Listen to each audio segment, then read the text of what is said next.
Assalamualaikum warahmatullahi wabarakatuh. Bagaimana kabarnya? Mudah-mudahan sehat selalu. Alhamdulillah, hari ini kita masih diberi kesempatan untuk sama-sama belajar mengenai arah nida. Oke, kalau kita bicara tentang kelas arah nida, itu terbagi menjadi beberapa ordo di dalamnya. Yang pertama adalah ordo Scorpionida, ada ordo Aranea, dan ordo Acarina. Siapa saja anggota ordo Scorpionida, yaitu contohnya adalah kalajengking dan ketonggeng, ordo Aranea, laba-laba dan tarantula, dan ordo Acarina ada sengkenit dan tungau. Kalau kita membahas tentang arachnida, tentu kita bahas dulu morfologinya terlebih dahulu. Bagian anterior terdiri dari cephalothorax, sepal, toraks itu dada, sepal itu kepala, kepala dan dada menyatu. Dan abdomen itu bagian posterior. Antara cephalothorax dan abdomen terdapat pedicellus. Memiliki 4 pasang kaki, alat sengat chelicera dan alat capit pedipalpus. Hanya saja pada anggota ordo Acarina, pada larvanya itu kakinya 3 pasang, dewasanya 4 pasang. Mayoritas arachnida hidupnya soliter atau hidupnya sendirian, kecuali pada saat kawin. Karena ada dibedakan menjadi jantan dan betina, tidak mungkin sendirian dong kawinnya, jadi butuh berdua gitu ya dengan pasangannya. Jadi arachnida itu mandiri, tapi kalau kawin dia butuh pasangan. Ordo Scorpionida ini sangat banyak sekali spesiesnya. Familianya ada 19, genusnya ada 213. Kemudian 2363 itu spesiesnya jumlahnya. Dia punya fenom yang mengandung neurotoksin. Jadi toksinnya itu sampai ke sistem saraf, sehingga menyebabkan kematian. Betina dewasa viviparus, artinya dia melahirkan. Jadi anaknya setelah dilahirkan itu dibawa ke punggung betinanya. Membutuhkan waktu 2-18 bulan untuk berkembang, cukup lama gitu ya. Parthenogenesis terjadi pada 8 spesies, 5 di genus Titus. Kemudian Hotentota di Afrika Barat, ada Anantheris koineui di French Guyana, dan Lioheles australacea ada di South Pacific. Scorpionida sendiri akan molting 6-7 kali. Molting itu pelepasan. Kalau kalian memelihara yang namanya tarantula atau laba-laba, yang paling gampang itu dia akan kulitnya melupas gitu ya. Melupas itu disebut molting. Nah, ini pelepasan cangkangnya sebanyak 6-7 kali sebelum jadi dewasa gitu. Namun ada yang 4-9 kali tergantung pada spesiesnya. Tahan hidup tanpa makan selama 6 bulan. Berbeda sama kita, kadang baru kita kurang dari 1 jam yang lalu makan terus tiba-tiba lapar lagi gitu ya. Kalau mereka tahan sekali terhadap kelapar gitu ya, mampu tanpa makan sampai 6 bulan. Memangsa laba-laba dan serangga. Selanjutnya, habitatnya ada di gurun, sabana, hutan hujan tropis, gua sampai kedalamannya 800 meter, dan zona intertidal laut sehingga gunung tertutup salju di atas 5000 meter. Hidup dengan cara menggali tanah atau burrowing, dan aktivitasnya di malam hari atau nocturna. Ini toksisitasnya, dari yang toksisitasnya rendah 0,25, ini lethal dose menyebabkan kematian.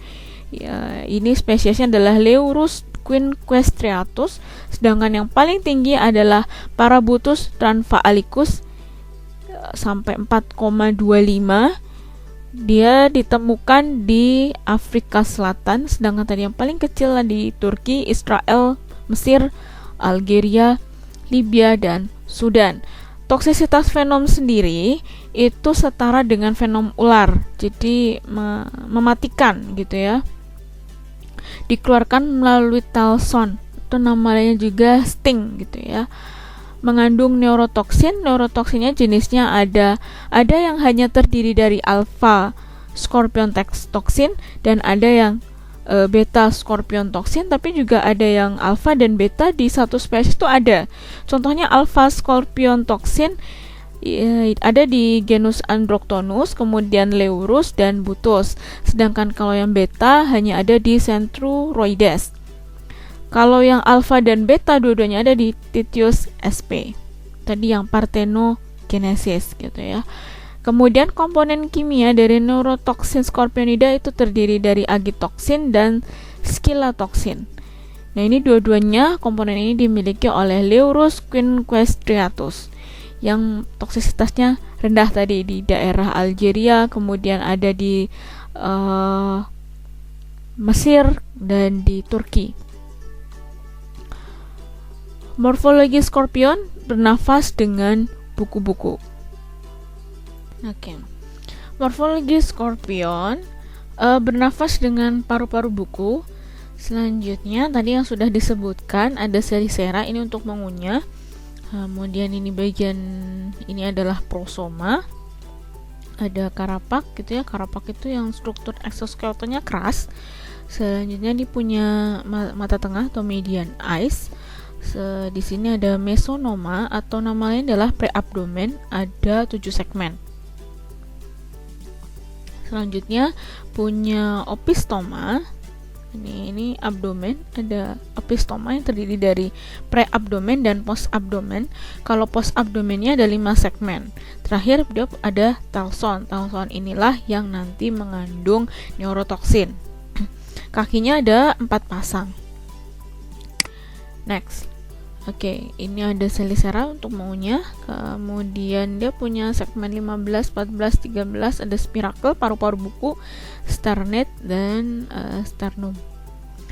Selanjutnya Ordo Aranea. Ordo Aranea itu kalajengking, tarantula dan laba-laba. Kalau tadi Scorpionida kalajengking, sedangkan Aranea itu tarantula dan laba-laba. Yang kita bahas di sini familianya adalah Megalomorphae dan Araneomorphae. Lepistiidae tidak kita bahas gitu ya. Dia termasuk dalam subordo Opisthothelae. Nah, tarantula itu ada 1 2 3 4 5 6. Ini cenderung lebih lambat walaupun toksinnya itu juga mengeluarkan neurotoksin di bagian mana? Spinneret gitu ya nanti. Ada toksin gigitannya, ini jaring laba-labanya tadi, maaf ya, spinneret itu untuk menghasilkan jaring gitu, dan di sini selisera untuk mengunyah gitu. Ini jauh lebih lambat dibandingkan tadi laba-laba. Sedangkan Araneomorphae itu termasuk dalam laba-laba, familianya lumayan banyak ketimbang tarantula. Tersebar di seluruh dunia, lebih dari 4.000 genus dan 46.000 spesies. Jadi dia sifatnya kosmopolitan. Tarantula lebih lambat dibandingkan laba-laba. 5 familia penting dalam bidang kedokteran ada familia Dipluridae, Atracidae, Theraphosidae. Ini yang lebih ke tarantula. Kemudian yang laba-laba ada Sicariidae, dulunya adalah Loxoscelidae, dan familia Theridiidae. Aranea sendiri ini sama seperti skorpion, dia punya venom, hanya saja kasusnya kebanyakan itu ringan reaksinya. Walaupun ringan, tapi kita tidak bisa dianggap sepele ya, karena punya neurotoksin tadi.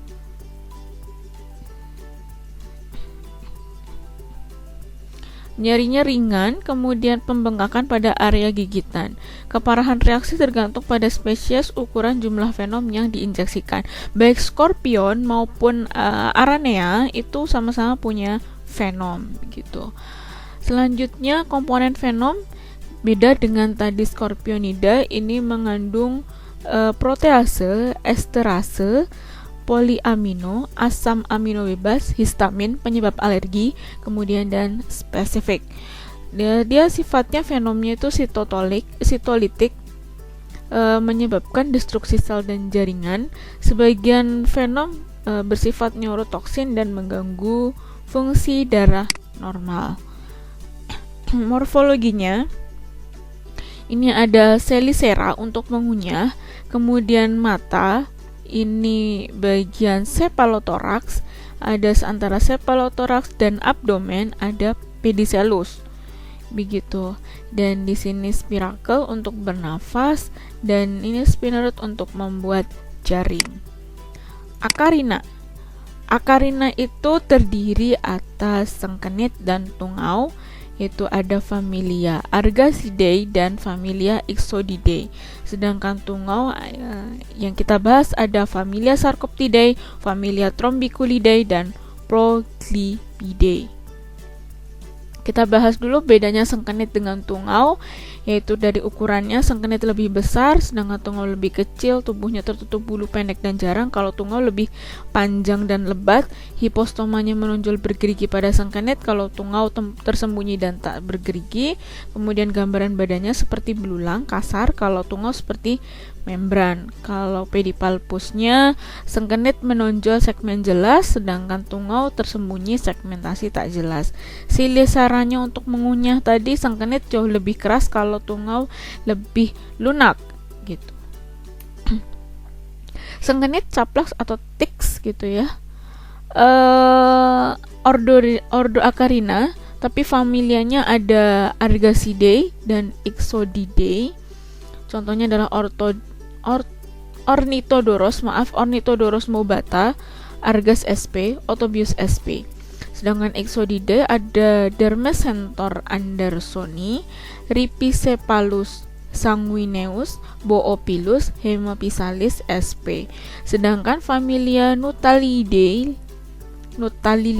itu tidak kita terlalu bahas karena tidak terlalu penting dalam bidang kedokteran atau kesehatan. Oke, bagaimana bedanya antara Argacidae sengkenit gitu ya dan Ixodidae? Argacidae itu sengkenit lunak, sedangkan Ixodidae sengkenit keras. Jantan dan betina beda tak nyata. Kalau Ixodidae lebih nyata, capitulumnya ventral, sedangkan Ixodidae anterior. Capitulumnya, palpusnya itu seperti kaki segmen sama. Pada Argacidae, Ixodidae relatif kaku, sedangkan skutum dan vestum baik Argacidae maupun Ixodidae tidak ada. Skutumnya tidak ada, maaf. Kalau familia Ixodidae itu tidak ada. Vestum di Argacidae juga tidak ada, sedangkan Ixodidae ada. Mata bila ada di lateral lipatan supracoxae.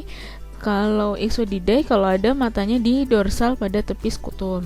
Coxanya tidak bersenjata atau spura, sedangkan Ixodidae umumnya bersenjata. Tarsinya ventral atau spuranya tidak ada. Kalau Ixodidae di ventral tapi spuranya 1-2 jumlahnya. Pulvilinya rudimenter pada Argacidae, kalau Ixodidae selalu ada, badannya lunak. Kalau Ixodidae keras, makanya dinamakan sengkenit keras.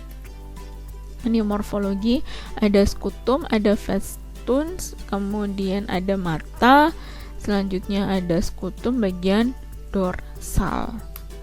Sengkenit daur hidupnya hemimetabolus, artinya metamorfosisnya tidak sempurna. Kenapa dikatakan tidak sempurna? Hanya ada telur, larva, nimfa, dan dewasa, tidak ada pupanya. Next, familia Ixodidae atau sengkenit keras. Contohnya adalah Dermacentor andersoni, Rhipicephalus sanguineus, dan Boophilus sp. Selanjutnya Hemaphysalis longicornis dan Amblyomma gemma. Dermacentor andersoni ukurannya sangat kecil, kurang lebih 10 mm. Badannya seperti kantung. Yang perlu diingat adalah larvanya 3 pasang, sedangkan dewasanya 4 pasang.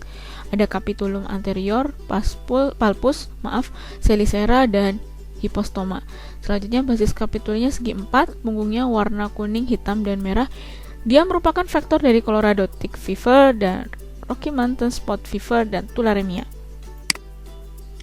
Rhipicephalus sanguineus ukurannya lebih kecil, hanya saja ini warna kuning kecoklatan begitu ya bagian dorsalnya. Capitulum anterior hipostoma 1 pasang, selicera dan palpus. Badannya seperti kantung, kaki dewasanya 4 pasang, larva 3 pasang, sama seperti Dermacentor andersoni. Basis kapitulinya bentuk segi 6. Nah, ini perannya sebagai vektor dari kanien Ehrlichiosis yang disebabkan oleh bakteri intraseluler obligat Ehrlichia canis di anjing gitu ya. Kanin babesiosis, penyebabnya Babesia canis, protozoa ini ya, Lyme disease disebabkan oleh infeksi bakteri. Mediterranean spot fever ini disebabkan oleh vektor Rickettsia coronii dan dikenal juga sebagai Botonius fever atau tick typhus. Selanjutnya ada Rocky Mountain spot fever. Ini mentransmisikan Rickettsia rickettsia. Boophilus spp atau Species plural, saat ini genusnya justru masuk dalam Rhipicephalus, bukan lagi di Boophilus lagi. Scutum capitulum, lempeng spirakular bulat, kemudian palpusnya pendek dan runcing. Anal groove, ini anal groove ya, tidak ada pada betina, lemah pada jantan. Jantan memiliki adenal shield dan accessory shield. Kemudian pada transmit babesiosis, ini dapat mentransmit penyakit babesiosis, yang disebabkan oleh Babesia bigemina dan Babesia bovis. Selanjutnya mentransmit penyakit anaplasma yang disebabkan oleh Anaplasma marginale. Hemipisalis longicornis, di sini ada palpusnya, dua lateral projection kecil, ini ya, dua pasang palpusnya, lateral dan eksternal. Selanjutnya ada cervical groove nomor 4.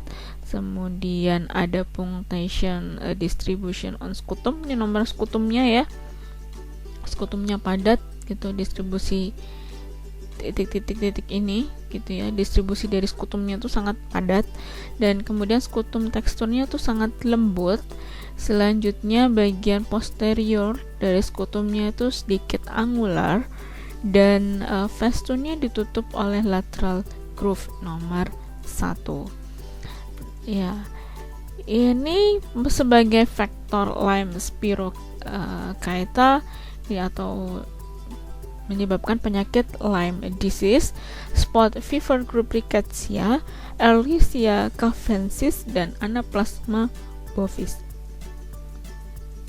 Kalau bicara Anaplasma bovis, kemungkinan besar juga menyerang di sapi gitu ya. Dapat mentransmit penyakit Russian Spring Summer Encephalitis, Powassan virus, Hassan virus, tick-borne encephalitis virus, Japanese spot fever, dan demam berat dengan sindrom trombositopenia, trombositnya rendah gitu ya. Amblyomma gemma, faktor dari penyakit Rocky Mountain spot fever. Jadi selain Dermacentor andersoni juga disebabkan oleh Amblyomma gemma ini di Brazil, dan Ehrlichiosis di USA. Ini ada bentuk bagian dorsal, ini bagian ventral. Selanjutnya Argacidae, itu contohnya adalah Ornithodorus maubata, Argas sp, dan Otobius sp, skenet lunak. Ini badannya jelas seperti kantung. Yang perlu diingat bahwa dari ordo Acarina larvanya itu 3 pasang, kalau dewasanya 4 pasang. Selanjutnya spesies paling dikenal menggigit pada malam hari atau nokturnal. Kemudian gigitannya pada stadium nimfa dan dewasa menyebabkan bengkak merah dan keras. 24 jam dia tetap sakit gitu ya gigitannya, jadi sampai seharian penuh ini gigitannya sampai kemerahan gitu. Kemudian faktor penting dari endemic relapsing fever, atau dia tuh relapse kekambuhan, jadi demamnya tuh akan berulang, yang disebabkan oleh bakteri Spirochaeta Borrelia recurrentis. Ini life cycle-nya ada dewasa nanti akan mengeluarkan telur, kemudian larvanya punya eggshells atau punya lapisan pada cangkang telurnya, kemudian dia akan menjadi nimfa 1, 2, 3, dan 4, makanya disebut hemimetabolus.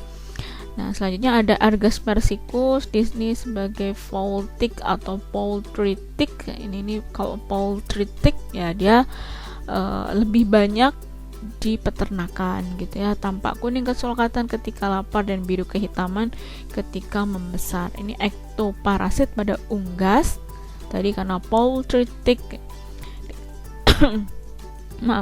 ditemukan pada hewan, celah-celah bangunan atau jaring, kemudian dapat menggigit manusia. Dia sebagai karier bakteri Spirochaeta Borrelia anserina, kemudian penyebab avian Spirochaeta.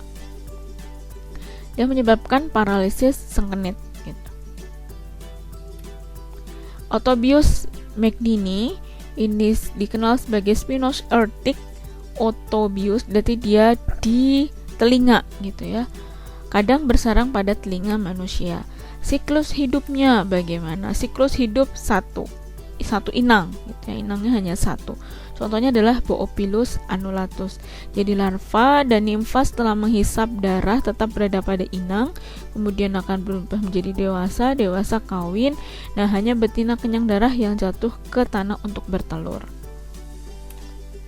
Kalau dua inang yaitu Hyaloma, sapi dan kuda.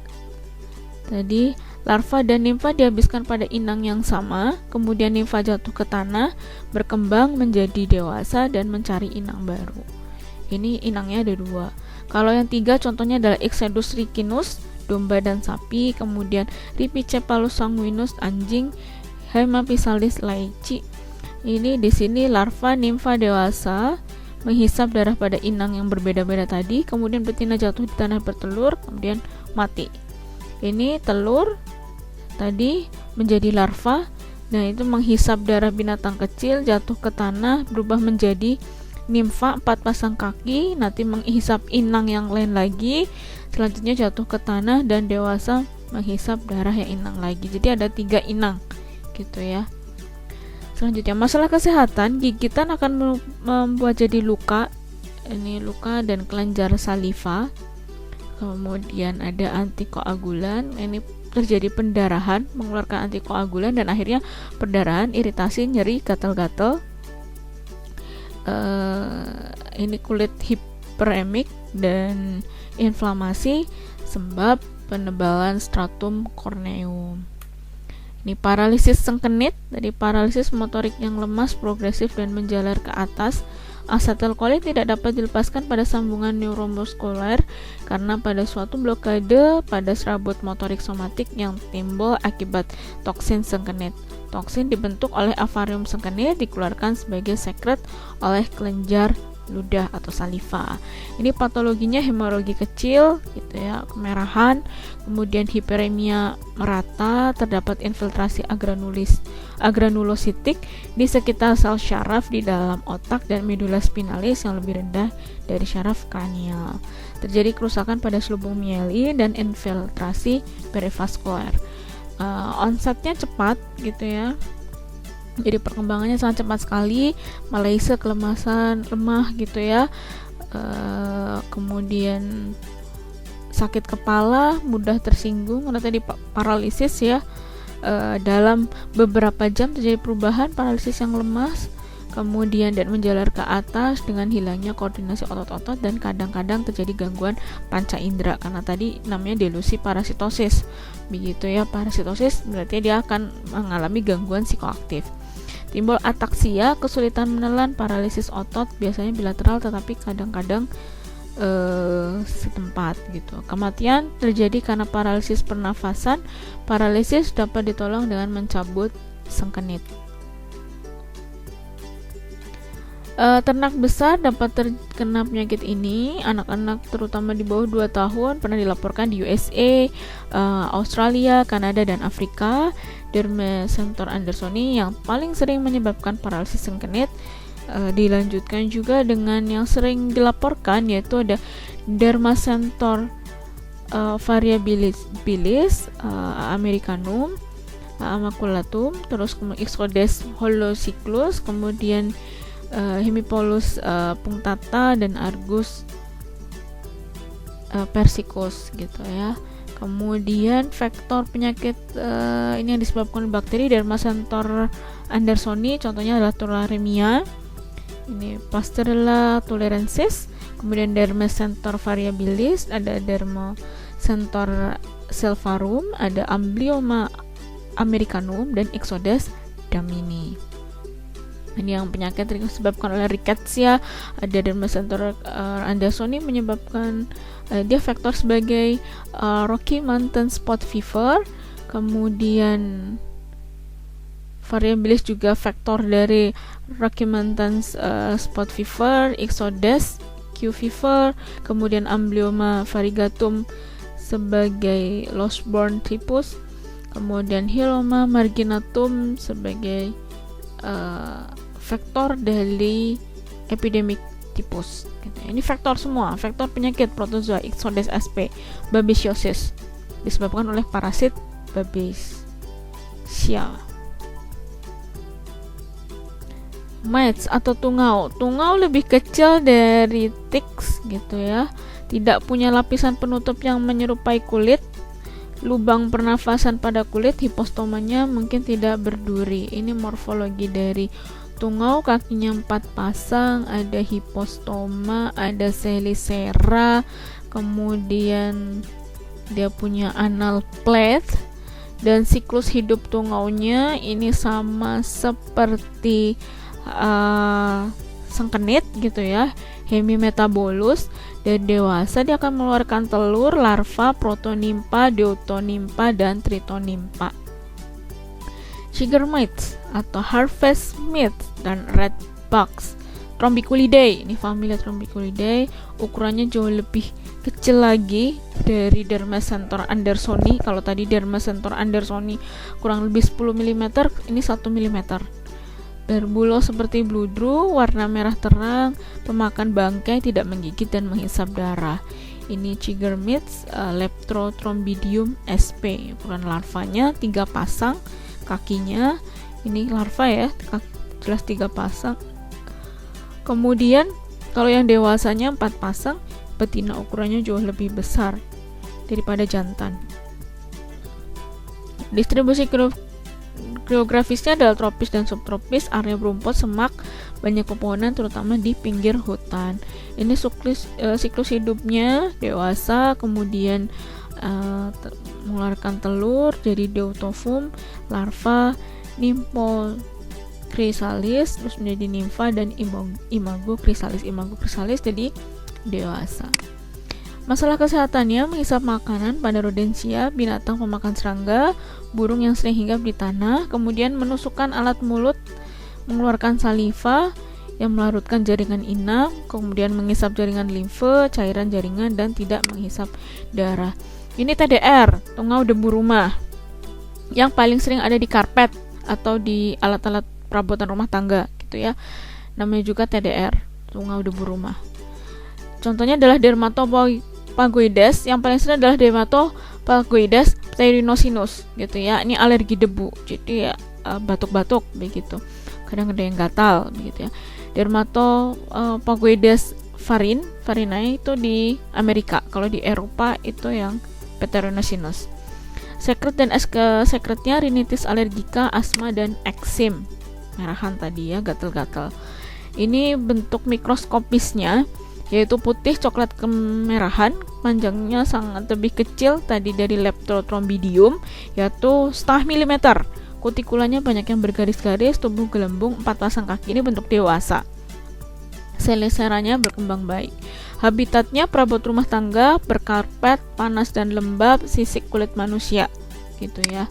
Nah, ini siklus hidupnya 8-40 hari di telur, larva, nimfa 1, 2, kemudian dan bentuk dewasa. Next, ini yang sering terjadi kalau kita tinggal di higienitas perorangannya buruk begitu ya. Familia Sarcoptidae yang nantinya akan menyebabkan penyakit Sarcoptes scabies, scabies, tapi spesiesnya namanya Sarcoptes scabiei. Ini spesies dari genus Sarcoptes, gatal dan kulit dan kudis membuat terowongan. Jadi nanti dia kalau melukai itu bentuknya seperti terowongan, gitu ya. Sarcoptes scabiei, kudis pada manusia, distribusinya kosmopolit. Ini Sarcoptes scabiei, dan ini bentuknya bell shape untuk yang kakinya ya, bentuk lonceng. Itu namanya tadi saya sebutkan bell shape. Ada 4 pasang, 2 pasang anterior, 2 pasang posterior. Kemudian di sini ada bulu pulvili. dorsal gembung bergerigi, mulutnya selisera bergigi di daerah sini, kemudian pedipalpusnya 3 segmen, palpi labialis bersatu dengan hipostoma. Ini betinanya lebih besar daripada jantan. H itu ke kulit kemerahan. Daur hidupnya di terowongan dalam kulit terbatas pada lapisan tanduk selama 4-5 minggu. Betina bertelur sampai 40-50 butir telur. Ada juga referensi lain yang menyatakan sampai 200 begitu. Setelah 3-10 hari telur menetas menjadi larva kaki 6. Kakinya tuh larvanya memang 3 pasang ya untuk yang akarina, sedangkan dewasanya ada 4 pasang. Betina ada 2 stadium nimfa, jantan hanya 1 stadium saja. Untuk daur hidup 8-15 hari ini cukup cepat pada suhu ruang gitu atau suhu kamar. Betina 2-3 hari. Nah, karena tadi kebutuhannya dia bisa bertelur 40-50, bahkan ada yang menyebutkan sampai 200. Nah, ini saya ambil dari CDC. Jadi yang namanya Sarcoptes cabiai ini kan hidupnya terowongan tadi, burrowing, kemudian dia deposit, kemudian melepaskan jadi telurnya dilepaskan tadi karena burrowing, terus telurnya dikeluarkan tadi 50 bahkan sampai ada yang 200 gitu ya. Nah, nanti setelah burrowing dia sukanya di mana? Di area-area lipatan, padanya lipatan tangan, lipatan siku, ada daerah punggung, lipatan dubur, kemudian ada pinggang, ini lipatan betis gitu. Ini dia warna kemerahan atau gatal-gatal. Dia gatal dan kudis, awal ringan, berkembang ke seluruh tubuh terutama malam hari. Ini ada luka sehingga menyebabkan lesi, dan untuk diagnosanya adalah dengan kerokan kulit gitu. Luka tampak seperti garis keras, kecil kemerahan, kemudian menggaruk menyebabkan penyebaran infestasi, merangsang luka dan infeksi sekunder. Ini skabies pada manusia tadi bahkan sampai ke alat kelamin. Ini contohnya gitu ya. Jadi tolong jaga kesehatan dan kebersihan. Diagnosanya tadi lesi dan bintik merah yang gatal. Jadi buat tungaunya harus dikeluarkan dari mana? Kerokan kulit begitu. Dan ini ada diagnosa imunologis. Terapinya skabisit, skabex dan belerang gitu. Ya, jadi memang sabunnya madung belerang itu efektif untuk menghilangkan gatal-gatal. Pemberantasan, pengobatan penderita, menjaga kebersihan tempat tidur, kebersihan perorangan ditingkatkan. Baik, oke, sekian dari pembelajaran kita mengenai morfologi arachnida. Mudah-mudahan bermanfaat dan selalu menjaga kesehatan dan kebersihan, karena kebersihan adalah sebagian dari iman. Oke, terima kasih. Wassalamualaikum warahmatullahi wabarakatuh.